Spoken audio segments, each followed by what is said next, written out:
मैं बतौर कैथलिक पला बढ़ा। क्या आपको पता है दीवार पर मौजूद तस्वीर का क्या मतलब है? एक यीशु जिसने सलेब उठा रखी थी। जब भी मैंने सवालात पूछे तो मुझे कहा गया कि मैं बहुत शरारती हूँ और मुझे ऐसे सवालात नहीं पूछने चाहिए। मैं नौ उम्री में ही चर्च से दूर होता गया और दुनिया घूमने निकल पड़ा और जिंदगी गुजारने लगा एक्शन स्पोर्ट्स। एक दिन मैं कुछ दोस्तों के साथ बाहर गया। हमें एक एरिया वाकई दिलचस्प लगा जहाँ बहुत सी नेचुरल जंप्स थी जो कि बहुत ही मुख्तलिफ अंदाज में थी और मेरे मन में एकदम समाया कि मैं इसे तेजी से पार करूं। ऐसा ही करते मैं सीधा सर के बल जा गिरा और मैंने कहा ओ नहीं।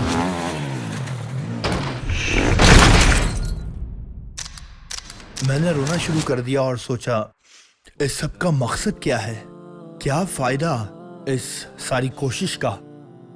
मैं आखिर इन आजमाइशों से क्यों गुजर रहा हूँ, एक के बाद एक आजमाइश। नहीं जानता तुझे क्या पुकारूं और तुझसे कैसे मांगू, तो बस प्लीज मेरी तू मदद कर। तो मैंने अपने डैड से कहा जो मेरे साथ आए थे। ऐसा लग रहा था जैसे मेरे मुंह में किसी और की जबान आ गई हो। तो मैंने उनसे कहा कि शायद मैं किसी मस्जिद चला जाऊं और शायद मैं मुसलमान बन जाऊं। मैंने इससे पहले कभी भी मुसलमान होने का नहीं सोचा था, कभी नहीं।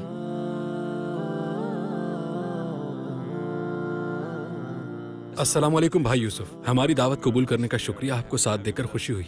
हम शुरू करते हैं कि यूसुफ कौन है, अपनी जिंदगी के बारे में मुख्तसरन बताएं। वालेकुम अस्सलाम भाई, मुझे बुलाने के लिए आपका शुक्रिया। तो मेरा ओरिजिन वेल्स से है।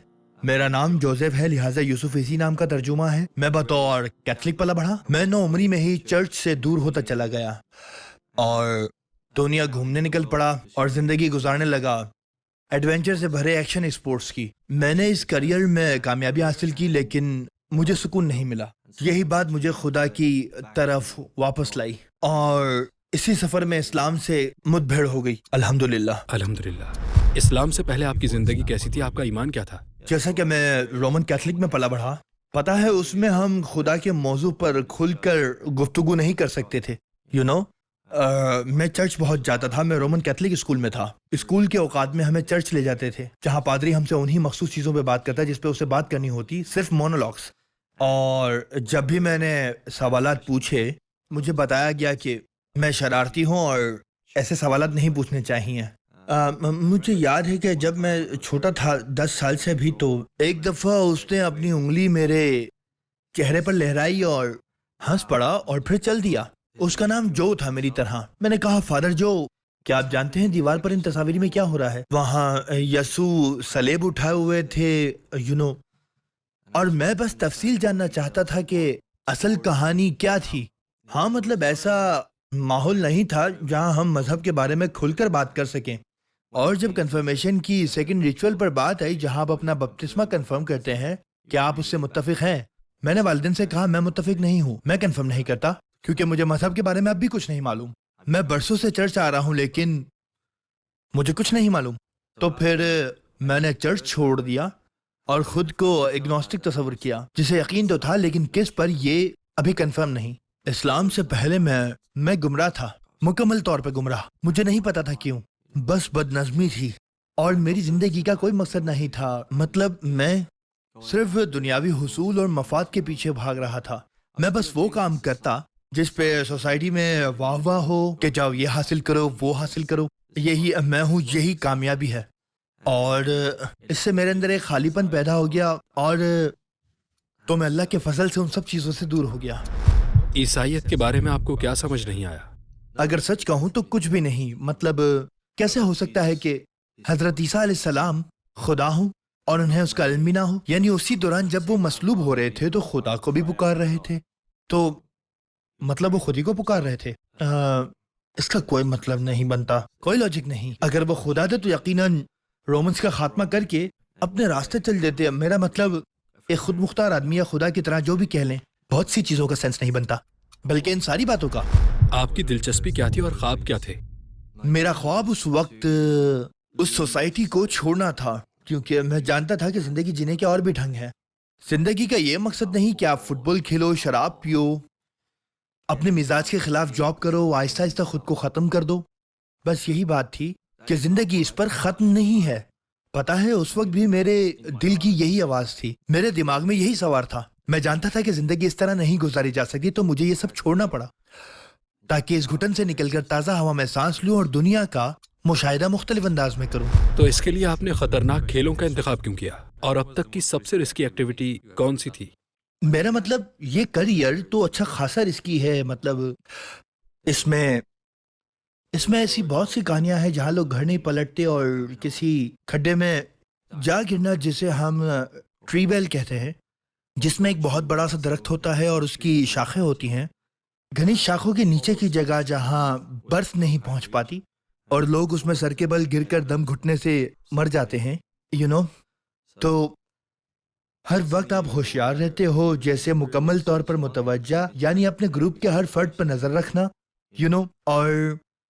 और आपको हर लम्हा चौकन्ना रहना पड़ता है, क्योंकि ये सुपर सुपर सीरियस चीज है, यू नो। यहाँ तक कि पहाड़ पर चढ़ना सबसे खतरनाक हिस्सा था, क्योंकि आपकी रफ्तार बहुत तेज होती है। अगर किसी एक का कदम भी गलत पड़ गया तो वो अपने साथ साथ दूसरे को भी गिराएगा। कोई एक भी मर सकता है या फिर दोनों भी मर सकते हैं, और कुछ नहीं तो टांग तो टूट ही जाती है। आपको किस चीज ने अपने अकायद पर सवाल उठाने पर मजबूर किया? मैं अपने कुछ दोस्तों के साथ राइडिंग के लिए गया तो मुझे एक एरिया पसंद आया जहां बहुत सी नेचुरल जंप्स थी, जिसके शेप्स भी बहुत मुख्तलिफ थे, जिनसे आप जंप कर सकते हैं इंटरेस्टिंग तरीकों से। हमारा खेल वहीं आसपास काफी वक्त तक जारी रहा और मैंने कई दफा एक ही जंप को अबूर किया। सब बहुत अच्छा था, और फिर मेरे दिल में जैसे मौज समाई और मैंने अपनी स्पीड बढ़ा दी। मैंने ब्रेक लगाई, लेकिन मैं घबरा गया। अरे ये क्या, मुझसे पहले ही वहां कोई मौजूद था और मेरा दिमाग एकदम सुन हो गया। मैं उस वक्त बिल्कुल घबरा गया था। मैंने खुद से स्नो मोबाइल दूर फेंकने की कोशिश की। मुझे लगा कि मैं इसको दूर फेंक दूंगा और बस मैं बर्फ में जा गिरूंगा, फिर लंबी सांस लेकर उठ खड़ा होऊंगा।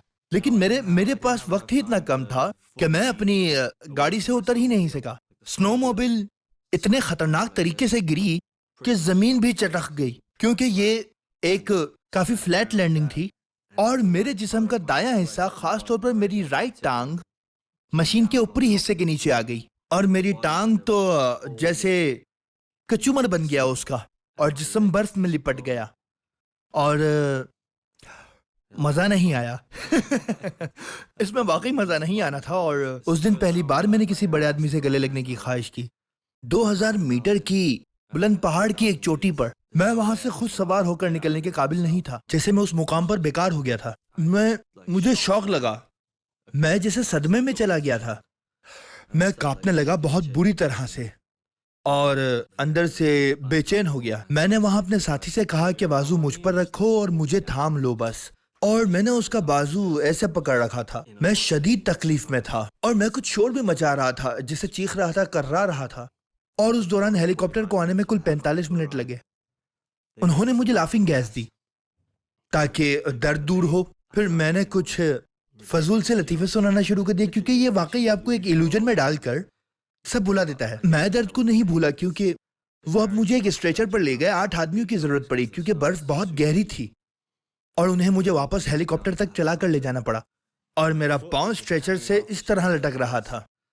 मैं तो स्ट्रेचर पर था, मेरा जिस्म ठीक था, लेकिन मेरा पाँव इस तरह लटक रहा था जैसे किसी और का हो। शदीद दर्द में था, इतना बेबस था जैसे पुलिस कोई आकर मेरी टांग ही पकड़कर स्ट्रेचर पर डाल दे, यू नो। वाकई बुरा था। मैं तो जैसे टूट गया था और मैंने रोना शुरू कर दिया कि आखिर इस सब का मकसद क्या है, इस सारी जिद्दोजहद से क्या हासिल हुआ, मैं इन आजमाइशों से क्यों गुजर रहा हूँ, एक के बाद एक आजमाइश। और फिर हम बात कर रहे थे कि मुझे अपनी टांग पर एक और सर्जरी की जरूरत है, और उन्होंने कहा कि बल्गेरिया में तो ये नहीं हो सकता, तो यहाँ से हर कोई इस्तांबुल जाता है। और मैं इसी वजह से इस्तांबुल आया था।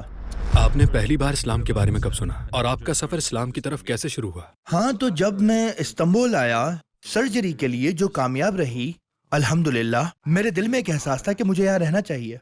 पता नहीं था क्यों। मैंने अपने वालिद से कहा, जो मेरे साथ आए थे, मतलब आप बल्गेरिया वापस जाएं और बस मुझे यहाँ छोड़ दें, मैं ठीक हूँ। उन्होंने कहा, तुम्हें यकीन है जो तुम करने जा रहे हो? मैंने कहा, सच कहूँ तो मुझे नहीं मालूम कि मैं क्या करूंगा, लेकिन मुझे यकीन है मैं ठीक रहूंगा। जब मेरे वालिद जाने लगे, और तब मैंने ये कहा ऐसे जैसे मेरे मुंह में किसी और की जबान आ गई हो, آپ میرا مطلب سمجھ گئے؟ جی میرے منہ سے وہ الفاظ نکلے جو میں نے پہلے کبھی نہیں سوچے. اچھا میں نے ان سے کہا کہ شاید میں مسجد چلا جاؤں اور شاید میں مسلمان ہو جاؤں، جبکہ میں نے اس بارے میں پہلے کبھی نہیں سوچا تھا، کبھی نہیں. میں نے اسلام کے بارے میں سن رکھا تھا لیکن مجھے اسٹیریوٹائپ پہ یقین نہیں تھا. میں نے کبھی مذہب کے بارے میں غور نہیں کیا تھا، نہ ہی اس بارے میں کچھ جانتا تھا. مجھے نہ مکہ کے بارے میں معلوم تھا نہ کچھ اور شاید یہ کہتے ہوئے میرے چہرے پر مسکراہٹ بھی تھی. مطلب ایک طنزیہ سا انداز تھا، جیسے کوئی مذاق ہو، کچھ ایسا جو ہونا ناممکن ہو.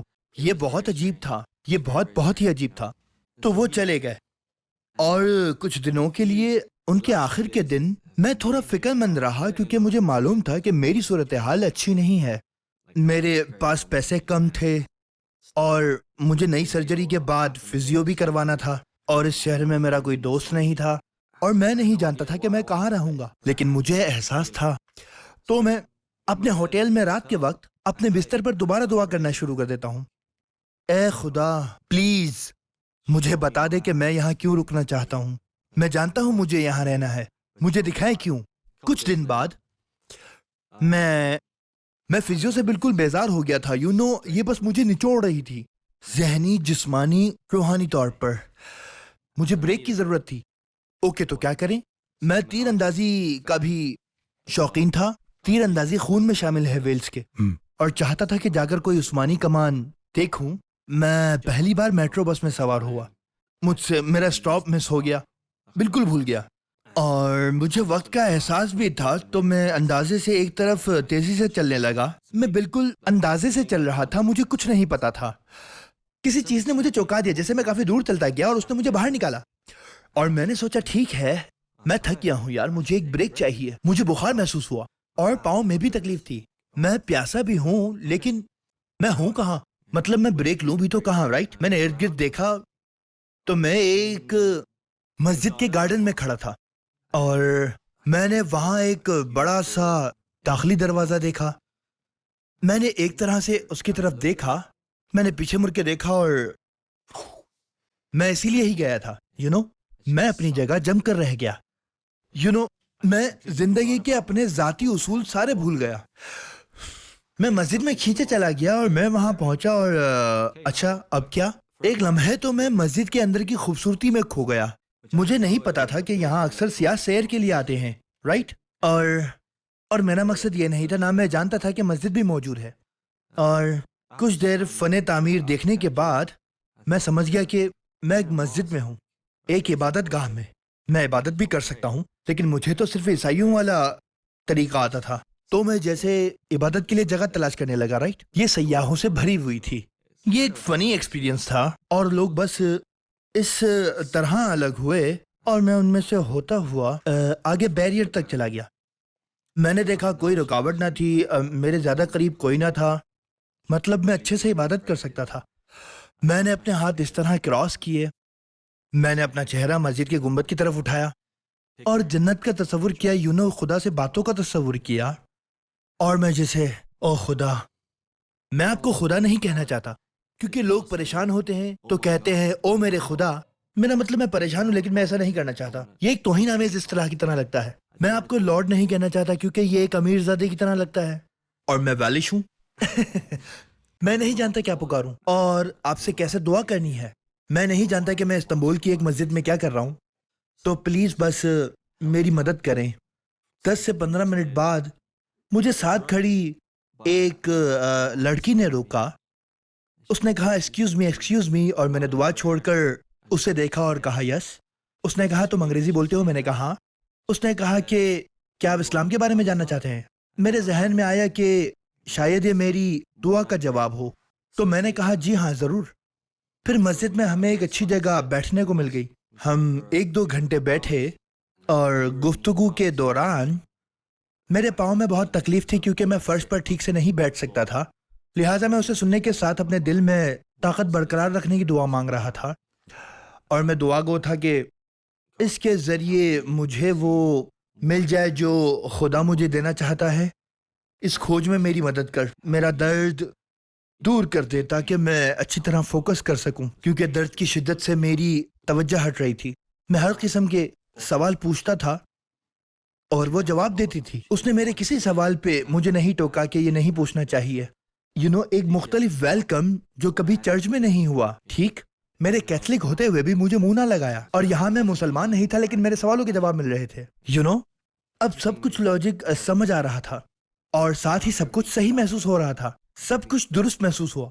तो उसने मुझे इस्लाम के बुनियादी उसूल समझाए, ठीक है? बतौर मुस्लिम जिन चीज़ों पर आपको यकीन होना चाहिए वो ये थी कि अल्लाह एक है, उसी ने फरिश्तों को पैदा किया, उसने नबी पैदा किए, उन्हें किताबें दी, वही भेजी कि सब कुछ मकतूब है, तकदीर में मौजूद है, और आखिरत की जिंदगी जन्नत या जहन्नम।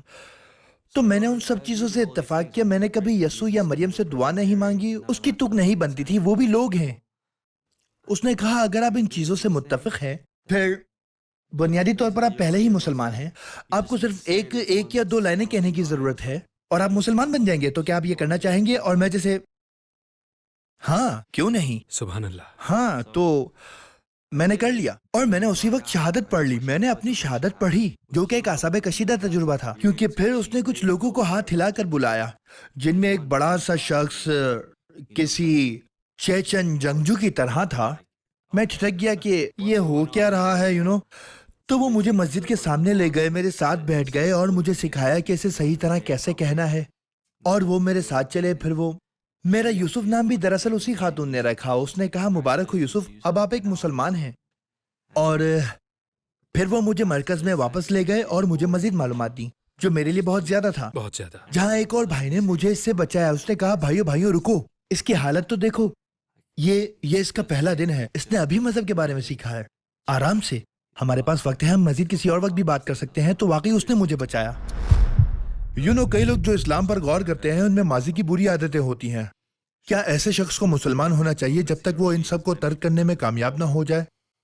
बिल्कुल नहीं। मुझे नहीं लगता कि किसी को भी मुसलमान बनने का इंतजार नहीं करना चाहिए। जब वो पा लेते हैं तब वो खुद को एक कामिल शख्स में ढालते हैं, क्योंकि कामिल तो कोई भी नहीं होता, राइट? फरिश्तों को कामिल मखलूक के तौर पर तख्लीक किया गया, लेकिन इंसानों को लोगों के तौर पर तख्लीक किया गया कि हम गुनाह करते हैं। हर इंसान गुनाह करता है, यहाँ तक कि वो शख्स भी जो ऐसा लगता है कि बेहतरीन मुसलमान होगा, गुनाह उससे भी होते हैं, गारंटी है। और उन्हें भी पता है, ये हमारी नेचर में है। पहले मुसलमान बने और खुद को मुश्किल में ना डालें। अपने आप को याद दिलाएं कि लोग गुनाह करते हैं। अगर ऐसे लोग होते जो गुनाह ना करते, अगर ऐसे लोगों की सोसाइटी होती जो गुनाह ना करती, मैं उनको तबाह कर देता और उनकी जगह गुनाह करने वाले लोग लाता, ताकि वो मेरे पास वापस आकर मुझसे मगफिरत मांगते। जैसा कि आपने पहले बयान किया है, एक तस्वुर है कि जब कोई मुसलमान बन जाता है उसे अपनी पूरी सकाफत तर्क करनी है और अपनी शनाख्त तब्दील करनी है। अपना नाम लिबास अरबों की तरह बनना होगा। क्या ये सच है? बिल्कुल नहीं। जैसे कुछ लोग हैं जो, मुझे एक ऐसा मुसलमान भी मिला जो बज़ाहिर मुस्लिम नहीं लगता था। उनका रहन सहन पूरा मगरिबी था, बिल्कुल एक आम शख्स जिसे आप मगरिबी कल्चर में देखते हैं। तो ये ऐसी चीज नहीं है कि आपको अचानक आपको एक सुपर मजहबी शख्स की तरह नजर आना होगा सिर्फ इस वजह से कि आप मुस्लिम हैं। नहीं, चोगे पहने हुए, यानी साथ ही हाथ में तस्वीर लेकर घूमना या इस तरह का कुछ, जैसे खुद से बातें करना अपने जहन में नहीं, या कुछ भी। जाती तौर पर मैं ऑफिशियली अपना नाम तब्दील नहीं करूंगा, ये सिर्फ मेरे नाम का तर्जुमा है। तुर्की में वो नहीं कह सकते जो वो यो कहते हैं, लिहाजा मैं सिर्फ आसानी के लिए कहता हूँ मैं यूसुफ हूँ। मिलकर खुशी हुई। यूसुफ जोसेफ एक ही चीज है, मुख्तलिफ जबान में। हाँ, मतलब मुझे लगता है ये खूबसूरत चीज है। मेरे पहले रमजान में मुझे मक्का मदू किया गया और मैंने पूरी दुनिया के तमाम सकाफतों के लोगों को देखा।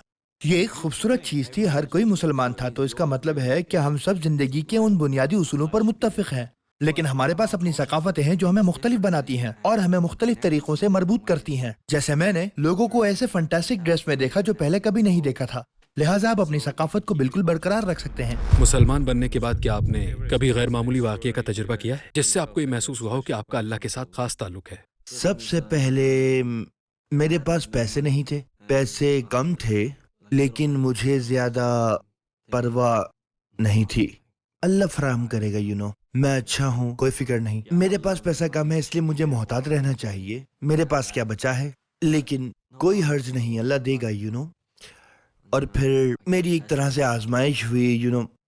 एक बिल्ली मेरे पास आती है और ये एक माँ है। एक बिल्ली मेरे पास आई, उसके साथ बच्चे थे اور وہ بہت بھوکی تھی. وہ جارحانہ انداز میں مجھ پر میاؤں کر رہی تھی جیسے مجھے فوراً کھانا دو تو میں نے خود پہ غور کیا. میں نے ایسے نہیں سوچا کہ میرے پاس تھوڑا سا پیسہ ہے, مجھے خود کے لیے رکھنا ہے. میں اٹھ کھڑا ہوا, گیا اور بلی کے لیے کچھ کھانا خریدا, بلی کو کھلایا. اور یہ ہوتا رہا. یہاں ہر جگہ بلیاں تھیں جن کے اس عرصے میں بچے بھی تھے. یہ موسم کی طرح ہے مجھے لگتا ہے. اور میں نے اپنے آپ سے کہا جیسے یہ کرنا صحیح کام ہے, میں بھوکا رہ سکتا ہوں, کوئی حرج نہیں, میں ایک مکمل بالغ آدمی ہوں, مجھے کھانے کی ضرورت نہیں ہے. میں بڑھ نہیں رہا. اور یہ بلی جیسے یہ بھوک سے مر رہی ہے اور اس کے ساتھ بچے ہیں اور انہیں بڑھنے کے لیے کھانے کی ضرورت ہے. جب وہ بڑے ہو جاتے ہیں تو وہ کر سکتے ہیں. تو میں نے تھوڑی سی رقم ان بلیوں کے کھانے کے لیے رکھ دی. رائٹ. تب میرا ایک دوست مجھے بعد میں ایک طرف لے گیا اور کہا بھائی میں آپ سے صرف ایک اپڈیٹ چاہتا ہوں, مجھے بتائیں کیا ہو رہا ہے, آپ کیا کر رہے ہیں, کیا کام ہو رہا ہے. میں نے کہا میری کوشش ہے کہ میں ایسٹ جا کر اپنی اسٹڈیز کروں, اسلام کا گہرا مطالعہ کرنے کی کوشش کر رہا ہوں تاکہ بنیادی عقائد بہتر طریقے سے سمجھ سکوں. لیکن ابھی میں کیا کر رہا ہوں, میں کوشش کر رہا ہوں, میں توجہ مرکوز کر رہا ہوں, میں کچھ چیزیں بیچ رہا ہوں, جیسے کچھ پیسے بنانے کے لیے کوئی اچھی بزنس ڈیل کی کوشش کر رہا ہوں تاکہ ویزا فلائٹ کے پیسے کر کے جا سکوں. ایک بار جب میں وہاں پہنچا تو میں جانتا ہوں کہ اللہ مجھے دے دے گا, کوئی حرج نہیں, لیکن ابھی کے لیے میں نے کہا میرا یہ مشن ہے, میں یہی کر رہا ہوں. اس نے کہا تم نے مجھ سے کہ کیوں نہیں پوچھا. میں نے کہا میں نے نہیں پوچھا, پتہ نہیں کیوں, بس نہیں پوچھا. اور اس نے کہا اگر میں کوشش کر کے آپ کو کچھ لوگوں سے لون دلا دوں تو میں نے کہا بھائی میں اسے ضرور قبول کروں گا, لیکن مسئلہ یہ ہے کہ میں نہیں جانتا کہ میں آپ کو کب عطا کر پاؤں گا. جیسے مجھے ابھی بھی ٹانگ کا مسئلہ ہے, پتہ نہیں میں کب کمانا شروع کروں گا. میرا آئیڈیا مطالعہ کرنا ہے, پیسے کمانا نہیں. اس نے کہا میں سمجھتا ہوں, ٹھیک ہے بعد میں ملیں گے. ہم نے خدا حافظ کیا.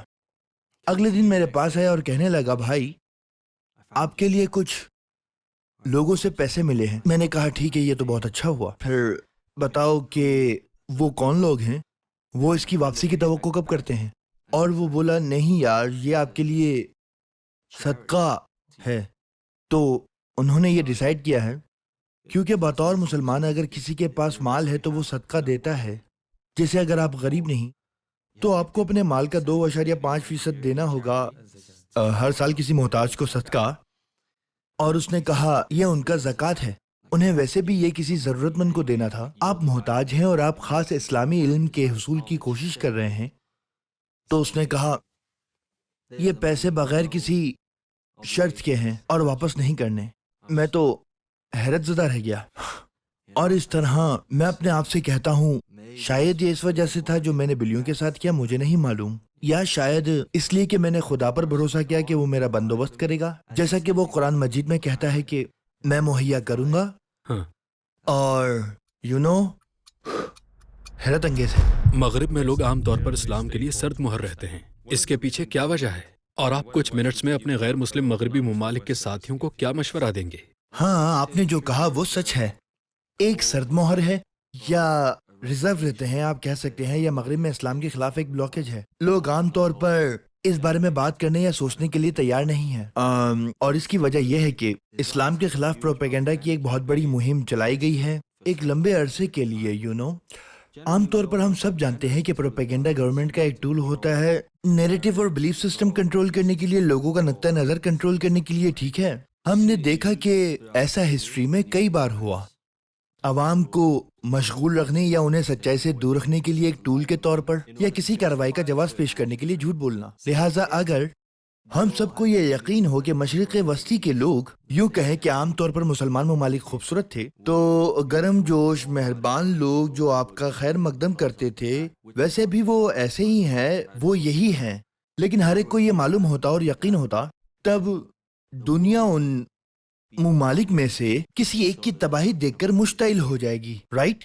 لیکن اگر مغرب میں گھر میں موجود ہر شخص یہ مان لے کہ یہ لوگ کسی طرح کم مہذب یا انسان نما جانور ہیں جیسا کہ نتن یابو نے کہا, تو ان کو مارنا اور ان کو تباہ کرنا اب یہ اتنا زیادہ مسئلہ نہیں ہے, کیونکہ اب اس کا جواز ہے. اور اس طرح لوگ ان باتوں کو آسانی سے قبول کرتے ہیں. آپ ہر وقت جو میڈیا پر دیکھتے ہیں اس پر یقین نہ کریں. اگر کوئی میڈیا سینسر کیا جا رہا ہے عام طور پر وہی زیادہ سچا میڈیا ہے. رائٹ.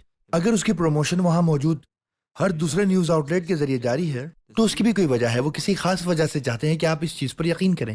تو اپنے لیے چیزوں کو خود دیکھیں. ہم ایک دماغ کے ساتھ پیدا ہوئے جسے استعمال کرنا ہے. اللہ ہمیں یہ قرآن پاک میں بتاتا ہے. ہم ایک دماغ کے ساتھ پیدا ہوئے تاکہ ہم غور کریں، لہٰذا اپنے دماغ کا استعمال کریں. کچھ چیزوں کچھ لوگوں کے بارے میں اپنے عزم پر آئیں، اپنی تحقیق خود کریں. سنی سنائی پر یقین نہ کریں. آپ اپنی تلاش خود کریں، اور دوسروں جیسا بننے کی کوشش نہ کریں. بھائی یوسف، آپ کا بہت شکریہ. شکریہ. آپ کے پرخلوص جوابات کا اللہ آپ کو جزا دے. آمین. اللہ آپ کو آخری سانس تک سیدھی راہ پر گامزن رہنے کی توفیق دے. آپ کا بھی شکریہ. جزاک اللہ.